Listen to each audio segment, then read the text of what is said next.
जय श्री कृष्ण दोस्तों। श्री कृष्ण आदि वे सभी लोग थोड़ा थोड़ा खाकर हंसने लगे। बालकों ने कहा, ये भी सुअर के ग्रास जैसा ही है, हम सभी उसे खाकर उद्विग्न हुए हैं। इस प्रकार सभी ने अपने अपने ग्रास खाकर और सभी परस्पर हंसने हंसाने और खेलने लगे। कटे वस्त्रों में वेणु, बगल में लकोटी एवं सींगा, बाएं हाथ में भोजन का कौर, अंगुलियों के बीच में फल, माथे पर मुकुट, कांधे पर पीला दुपट्टा, गले में वनमाला, कमर पर करधानी, पैरों में नुपुर और हृदय पर श्रीवत्स तथा कौस्तुभ मणि धारण किए हुए श्री कृष्ण गोप बालकों के बीच में बैठकर अपनी विनोद भरी बातों से बालकों को हंसाने लगे। इस प्रकार यज्ञ भोक्ता श्री हरि भोजन करने लगे, जिसको देवता एवं मनुष्य आश्चर्यचकित होकर देखते रहे।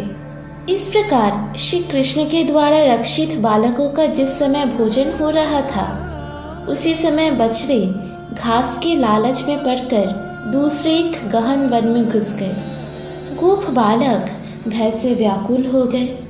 ये देखकर श्री कृष्ण बोले, तुम लोग मत जाओ, मैं बछड़े को ले आऊंगा।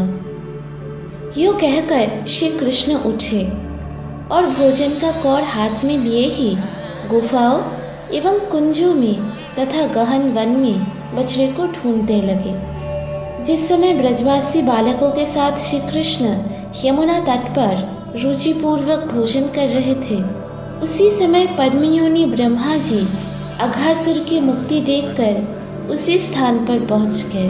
इस दृश्य को देखकर ब्रह्मा जी मन ही मन कहने लगे, ये तो देवादिदेव श्री हरि नहीं है, अपितु कोई गोप कुमार है।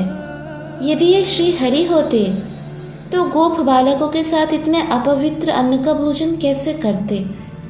राजन, ब्रह्मा जी परमात्मा की माया से मोहित होकर इस प्रकार बोल गए।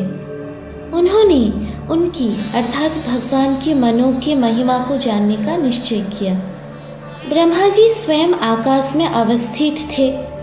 इसके उपरांत अघासुर उद्धार की लीला के दर्शन से चकित होकर समस्त गायों, बछड़ों तथा गोप बालकों का हरण करके वे अंतर्ध्यान हो गए। इस प्रकार श्री गर्ग संहिता में श्री वृंदावन खंड के अंतर्गत ब्रह्मा जी के द्वारा गायों, गोवत्स और गोप बालकों का हरण नामक 7वां अध्याय पूरा हुआ।